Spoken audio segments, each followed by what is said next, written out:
Greetings, Earthlings. I have another update from the Absurdium for you.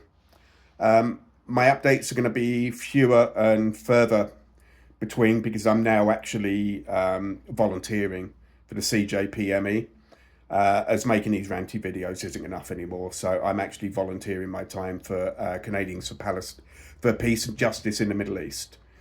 But we need to look at what's going on in Syria because this is going to become very relevant in short order. We now know for sure that it was government forces that are responsible for the massacre and disappearance of 10,000 Alawites on the coast, mainly in Latakia, and young women being sold as sex slaves at a slave market in Idlib.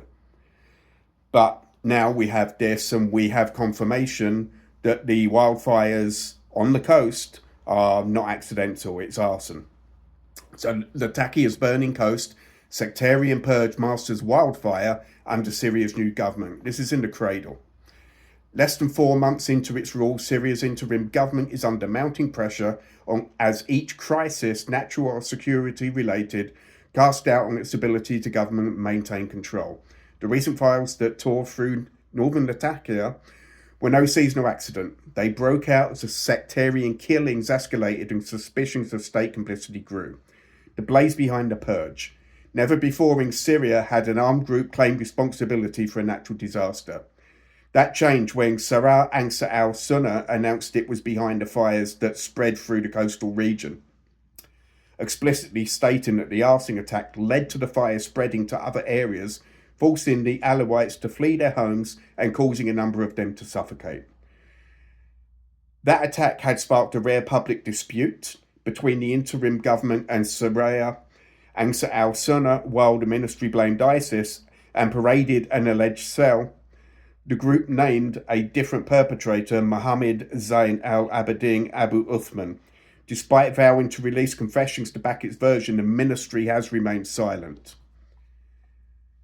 Anas Khattab, former al-Qaeda commander and Nusra Front co-founder, now serving as interim minister, only deepened the contradictions during his visit to the fire zone.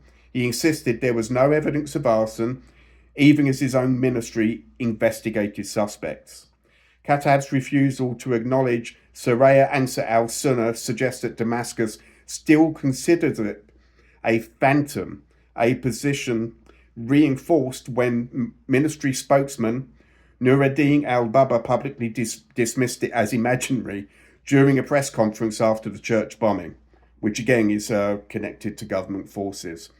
At the same time, some Alawites believe that interim minister Khattab is using Saraya Ansar al-Sunnah to carry out attacks against Alawites, Christians and other minorities, whilst maintaining plausible deniability.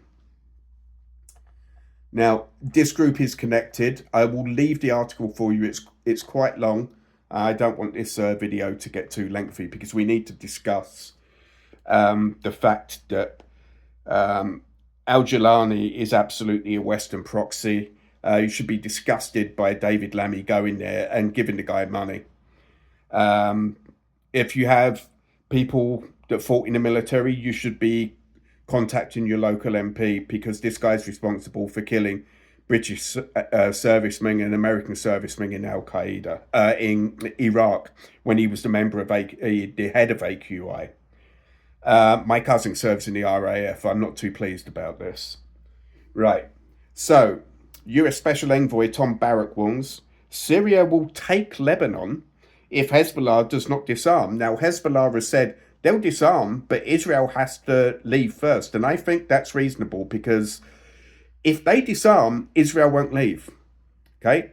The only language to understand is violence. So this is absolutely going to kick off again because I think Hezbollah have a right to say, no, you get the fuck out, then we'll disarm.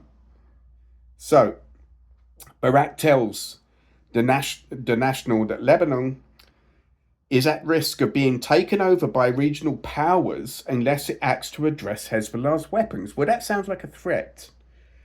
You have Israel on one side, you have Iran on the other, and now you have Syria manifesting itself so quickly. If Lebanon doesn't move, it's going to be Bilad al-Sham, the historical name for Greater Syria. Again, he said. Syrians say Lebanon is our beach resort, so we need to move. And I know how frustrated the Lebanese people are. It frustrates me. So the US and Israel are going to use Al Jilani as a proxy to take over Lebanon. And that would expand Greater Israel because Syria doesn't have any sovereignty. And they've already been talking about a deal for normalization with Israel where Syria would take northern Bekaa and Tripoli, which is already in Lebanon, as is northern Bekaa. Tripoli is also home to lots of Alawites, so no doubt they'll go on another massacring spree as well. This is absolutely disgusting that we would use Al Qaeda as a proxy to do our dirty work in any context, but now they're going to do it to beat Lebanon into submission. We live in wild, wild times, people.